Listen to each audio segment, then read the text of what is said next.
नमस्कार दोस्तों, स्वागत है हमारे एग्जाम शॉर्ट जीके में। डेली पीवाईक्यू सीरीज का आज पार्ट 1 है, तो चलिए स्टार्ट करते हैं। पहला क्वेश्चन है, भारत का पहला उपग्रह आर्यभट्ट कब लॉन्च किया गया था? ऑप्शन ए है 1972 में, ऑप्शन बी है 1973 में, ऑप्शन सी है 1975 में, ऑप्शन डी है 1977 में। तो इसका राइट आंसर ऑप्शन सी हो जाएगा 1975 में। ठीक है। भारत के इस पहले कृत्रिम उपग्रह का नाम प्राचीन भारतीय गणितज्ञ एवं खगोल शास्त्री आर्यभट्ट के नाम पर रखा गया था। इसे इसरो द्वारा पूरी तरह भारत में डिजाइन और निर्मित किया गया था।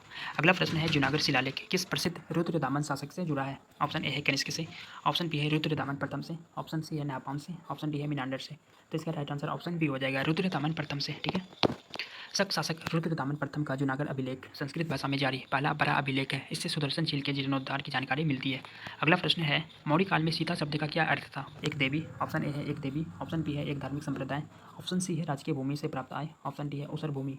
तो इसका राइट आंसर ऑप्शन सी हो जाएगा, राजकीय भूमि से प्राप्त आय। ठीक है। मौर्य प्रशासन में राजकीय भूमि को सीता कहा जाता था और इसकी देखरेख करने वाले अधिकारी को सीताध्यक्ष कहते थे। अगला प्रश्न है, मनुष्य के कान में कुल कितनी हड्डियां होती है? ऑप्शन ए है 2 हड्डियां, ऑप्शन बी है 4 हड्डियां, ऑप्शन सी है 6, ऑप्शन डी है 8। तो इसका राइट आंसर ऑप्शन सी हो जाएगा, 6 हड्डियां। ठीक है।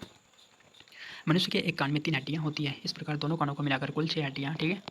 अगला प्रश्न है, भारतीय संविधान का कौन सा अनुच्छेद उपाधियों के अंत से संबंधित है? ऑप्शन ए है अनुच्छेद 14, ऑप्शन बी है अनुच्छेद 16, ऑप्शन सी है अनुच्छेद 17, ऑप्शन डी है अनुच्छेद 18। तो इसका राइट आंसर ऑप्शन डी हो जाएगा, अनुच्छेद 18। ठीक है।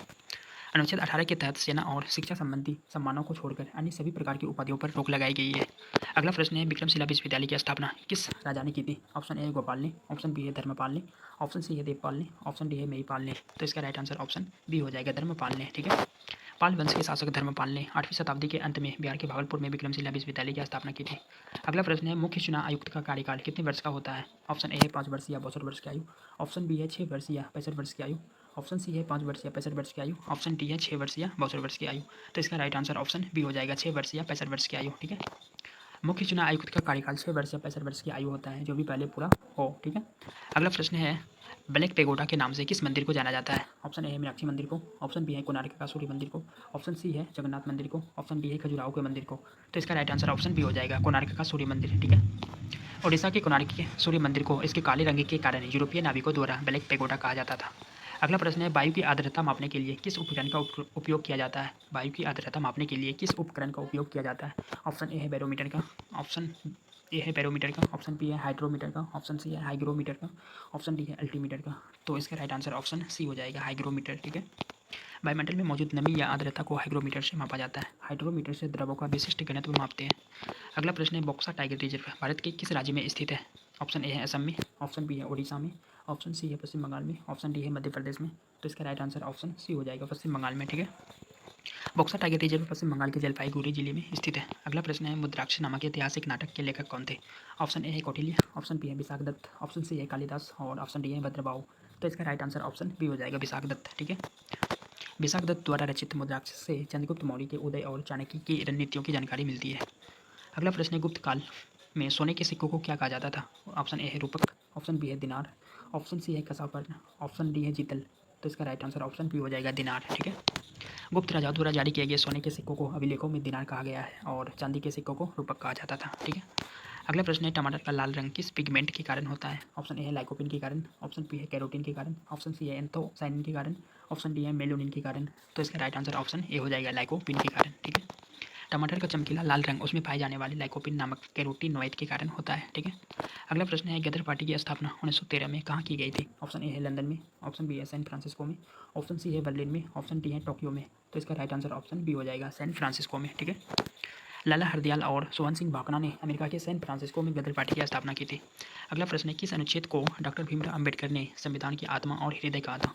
ऑप्शन ए है अनुच्छेद 14 को, ऑप्शन बी है अनुच्छेद 19 को, ऑप्शन सी है अनुच्छेद 21 को और ऑप्शन डी है अनुच्छेद 32 को। तो इसका राइट आंसर ऑप्शन डी हो जाएगा, अनुच्छेद 32 को। ठीक है। अनुच्छेद 32 जिसमें संवैधानिक उपचारों का अधिकार है को अम्बेडकर जी ने सबसे महत्वपूर्ण मानते हुए संविधान का हृदय और आत्मा कहा था। ठीक है। अगला प्रश्न है, रेड डाटा बुक किसके द्वारा प्रकाशित की जाती है? WWF द्वारा, IUCN द्वारा, UNEP द्वारा या फिर यूनेस्को द्वारा? तो इसका राइट आंसर ऑप्शन बी हो जाएगा, IUCN द्वारा। ठीक है। IUCN international union for conservation of nature विलुप्त होने की कगार पर खरे जीवों और पौधों के लिए रेड डाटा लिस्ट जारी करता है। अगला प्रश्न है, मेगास्थनीज किसका राजदूत बनकर चंद्रगुप्त मौर्य के दरबार में आया था? ऑप्शन ए है सिकंदर, ऑप्शन बी है सेल्यूकस निकेटर, ऑप्शन बी है सेल्यूकस निकेटर, ऑप्शन सी है डेमोट्रियस, ऑप्शन डी है डेसियस। तो इसका राइट आंसर ऑप्शन बी हो जाएगा, सेल्यूकस निकेटर। ठीक है। मेगास्थनीज यूनानी शासक सेल्यूकस निकेटर का राजदूत था जिसने मौर्यकालीन भारत पर इंडिका नामक पुस्तक लिखी। अगला प्रश्न है राष्ट्रीय विकास परिषद का गठन कब हुआ था? ऑप्शन ए है 1950 में, ऑप्शन बी है 1951 में, ऑप्शन सी है 1952 में और ऑप्शन डी है 1955 में। तो इसका राइट आंसर ऑप्शन सी हो जाएगा 1952 में। ठीक है। योजना आयोग द्वारा बनाई गई पंचवर्षीय योजनाओं को अंतिम मंजूरी देने के लिए 6 अगस्त 1952 को एनडीसी का गठन किया गया था। अगला प्रश्न है एकता प्रणाली की शुरुआत किस दिल्ली सुल्तान ने की थी? ऑप्शन ए कुतुबुद्दीन ऐबक ने, ऑप्शन बी है इल्तुतमिश ने, ऑप्शन सी है बलबन ने, ऑप्शन डी है अलाउद्दीन खिलजी ने। तो इसका राइट आंसर ऑप्शन बी हो जाएगा इल्तुतमिश ने। ठीक है। इल्तुतमिश ने सैनिकों और अधिकारियों को नगद वेतन के बदले भूमि का क्षेत्र अर्थात एकता देने की प्रथा शुरू की थी। अगला प्रश्न है रक्त का थक्का जमने में कौन सा विटामिन सहायक होता है? ऑप्शन ए है विटामिन ए, ऑप्शन बी है विटामिन सी, ऑप्शन सी है विटामिन ई और ऑप्शन डी है विटामिन के। तो इसका राइट आंसर ऑप्शन डी हो जाएगा विटामिन के। ठीक है। विटामिन के यकृत में प्रोथ्रोम्बिन नामक प्रोटीन बनाने में मदद करता है जो चोट लगने पर खून को बहने से रोकता है।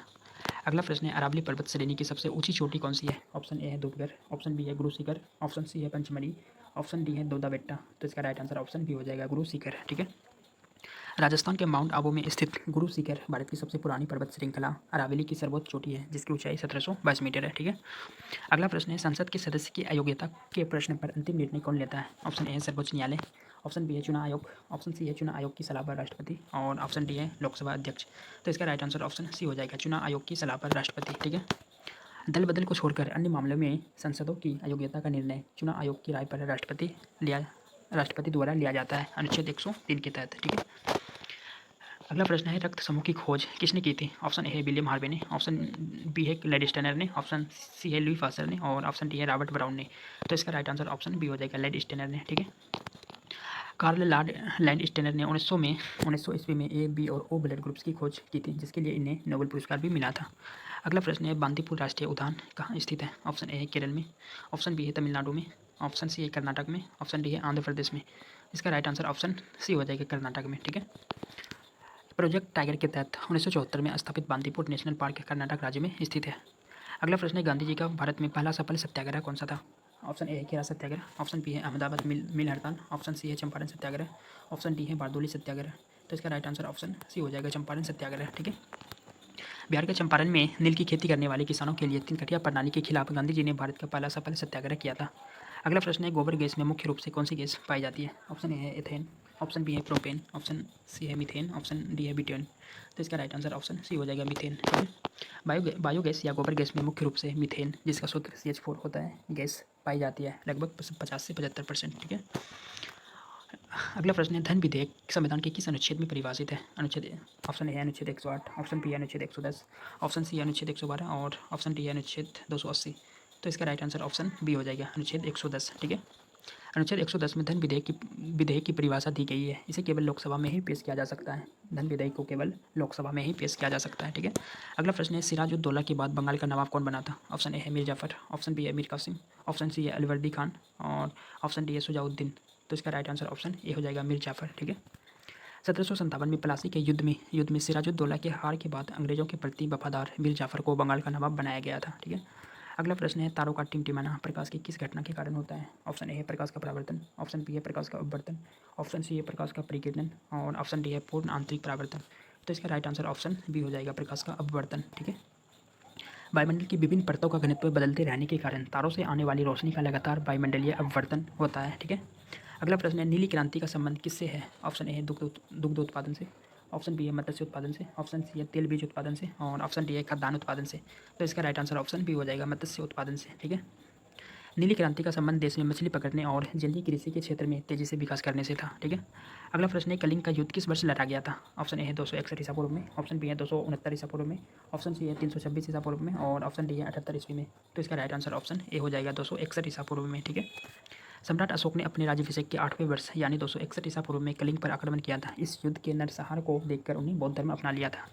अगला प्रश्न है भारत के सर्वोच्च न्यायालय के न्यायाधीशों की सेवानिवृत्ति आयु क्या है?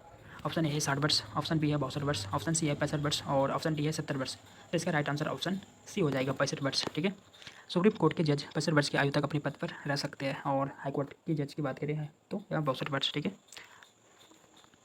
अगला प्रश्न है विटामिन B1 की कमी से कौन सा रोग होता है? ऑप्शन ए है बेरी बेरी, ऑप्शन बी है स्कर्वी, ऑप्शन सी है पेलाग्र, ऑप्शन डी है घेंगा। तो तो इसका राइट आंसर ऑप्शन ए हो जाएगा बेरी बेरी। विटामिन B1 की कमी से बेरी बेरी रोग होता है। विटामिन B1 की कमी से बेरी बेरी नामक बीमारी होती है जो तंत्रिका तंत्र को प्रभावित करती है। अगला प्रश्न है भाखड़ा नांगल परियोजना, भाखड़ा नांगल बांध किस नदी पर बनाया गया है? ऑप्शन ए है झेलम नदी पर, ऑप्शन बी है सतलुज नदी पर, ऑप्शन सी है रावी नदी पर और ऑप्शन डी है ब्यास नदी पर।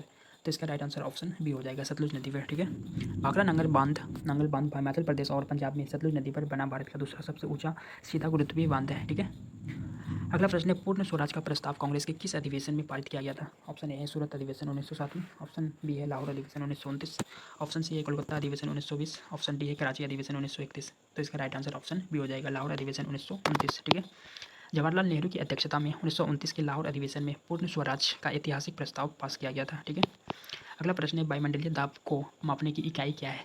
ऑप्शन ए है न्यूटन, ऑप्शन बी है बार, ऑप्शन सी है ओम और ऑप्शन डी है कैलोरी। तो इसका राइट आंसर ऑप्शन बी हो जाएगा बार बार। ठीक है, वायुमंडलीय दाब को मापने की मौसम विज्ञान संबंधी इकाई बार या पास्कल होती है। अगला प्रश्न है भारतीय संविधान में संसदीय शासन प्रणाली किस देश के संविधान से ली गई है? ऑप्शन ए है अमेरिका से, ऑप्शन बी है ब्रिटेन से, ऑप्शन सी है कनाडा से और ऑप्शन डी है आयरलैंड से। तो इसका राइट आंसर ऑप्शन बी हो जाएगा ब्रिटेन से। ठीक है, भारत में द्विसदनीय व्यवस्था और संसदीय प्रणाली ब्रिटिश संविधान से प्रेरित होकर अपनाई गई है। अगला प्रश्न है सौरमंडल का सबसे छोटा उपग्रह कौन सा है? ऑप्शन ए है गैनीमीड, ऑप्शन बी है टाइटन, ऑप्शन सी है डिमोस और ऑप्शन डी है फेबोस। तो इसका राइट आंसर ऑप्शन सी हो जाएगा डिमोस। ठीक है, मंगल ग्रह के 2 उपग्रह जिनमें से डिमोस हमारे सौरमंडल का सबसे छोटा प्राकृतिक उपग्रह है। ठीक है, और गैनीमीड सबसे बड़ा है। ठीक है, नेक्स्ट क्वेश्चन है गुलामगिरी नामक प्रसिद्ध पुस्तक के लेखक कौन थे? ऑप्शन ए है भीमराव अम्बेडकर, ऑप्शन बी है ज्योतिबा फुले और ऑप्शन सी है महात्मा गांधी, ऑप्शन डी है पेरियार ईबी रामास्वामी। तो इसका राइट आंसर ऑप्शन बी हो जाएगा ज्योतिराव फुले। ठीक है, महात्मा ज्योतिराव फुले ने 1873 में जाति व्यवस्था और सामाजिक असमानता के खिलाफ गुलामगिरी पुस्तक लिखी थी। अगला प्रश्न है भारत में हरित क्रांति की शुरुआत किस दशक में हुई थी? ऑप्शन ए 1950 के दशक में, ऑप्शन बी 1960 के दशक में और ऑप्शन सी 1970 के दशक में और ऑप्शन डी 1980 के दशक में। तो इसका राइट आंसर ऑप्शन बी हो जाएगा 1960 के दशक में। ठीक है, भारत में 1960 के दशक के उत्तरार्ध विशेषकर 1967 छियासठ 67 में उन्नत बीजों के उपयोग के साथ हरित क्रांति की शुरुआत हुई थी। ठीक है, अगला प्रश्न है एलोरा क्लास मंदिर का निर्माण किस राजवंश के शासकों ने करवाया था?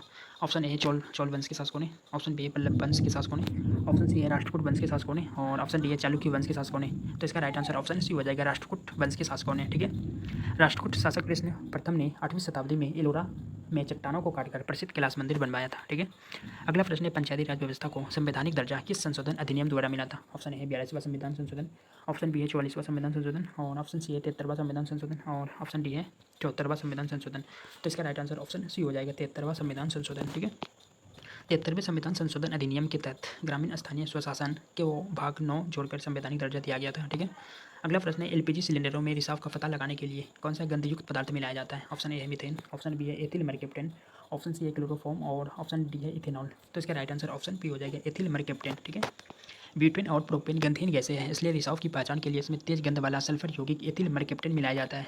अगला प्रश्न है सरदार सरोवर परियोजना किस नदी पर स्थित है? ऑप्शन ए है तापी नदी पर, ऑप्शन बी है गोदावरी नदी पर, ऑप्शन सी है नर्मदा नदी पर और ऑप्शन डी है कृष्णा नदी पर। तो इसका राइट आंसर ऑप्शन सी हो जाएगा नर्मदा नदी पर। ठीक है, गुजरात में नर्मदा नदी पर बना सरदार सरोवर बांध भारत के सबसे बड़े बांधों में से एक है, जिससे 4 राज्यों को लाभ मिलता है। अगला प्रश्न है काकोरी ट्रेन एक्शन जिसे काकोरी कांड भी कहा जाता है किस वर्ष हुआ था? ऑप्शन ए है 1920 में, ऑप्शन बी है 1922 में, ऑप्शन सी है 1925 में, ऑप्शन डी है 1930 में। तो इसका राइट आंसर ऑप्शन सी हो जाएगा 1925 में। ठीक है, हिंदुस्तान रिपब्लिकन एसोसिएशन के क्रांतिकारियों द्वारा 9 अगस्त 1925 को लखनऊ के पास काकोरी में सरकारी खजानों को ले जा रही ट्रेन को रोका गया था।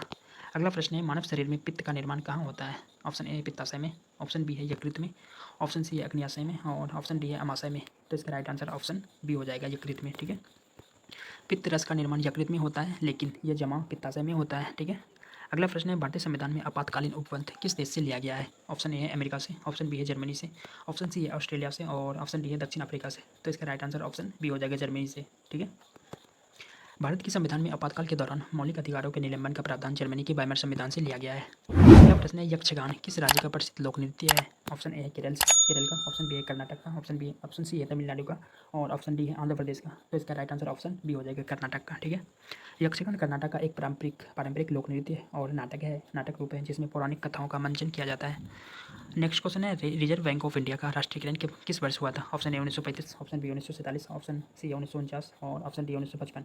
तो इसका राइट आंसर ऑप्शन सी हो जाएगा 1949 में। ठीक है, आरबीआई की स्थापना 1 अप्रैल 1935 को हुई थी लेकिन आज़ादी के बाद 1 जनवरी 1949 को इसका पूर्ण राष्ट्रीयकरण कर दिया गया था। ठीक है, और इसका मुख्यालय अभी मुंबई में है। अगला अगला प्रश्न है, a brief history of time पुस्तक के लेखक कौन है? A brief history of time पुस्तक के लेखक कौन है? ऑप्शन ए है अल्बर्ट आइंस्टीन, ऑप्शन बी है इसाक न्यूटन, ऑप्शन सी है स्टीफन हॉकिंग और ऑप्शन डी है सी वी रमन। तो इसका राइट आंसर ऑप्शन सी हो जाएगा, स्टीफन हॉकिंग। ठीक है। प्रसिद्ध ब्राह्मण वैज्ञानिक और भौतिक वैज्ञानिक स्टीफन हॉकिंग ने बिग बैंग और ब्लैक होल पर यह लोकप्रिय विज्ञान पुस्तक लिखी थी। ठीक है। तो यहाँ पे पूरा 50 प्रश्न कंप्लीट होता है। तो दोस्तों उम्मीद करते हैं वीडियो पसंद आया हो। ऐसे ही वीडियोज़ के लिए आप हमारे चैनल को सब्सक्राइब कर सकते हैं। तो मिलते हैं नेक्स्ट वीडियो में, तब तक के लिए धन्यवाद। ठीक है।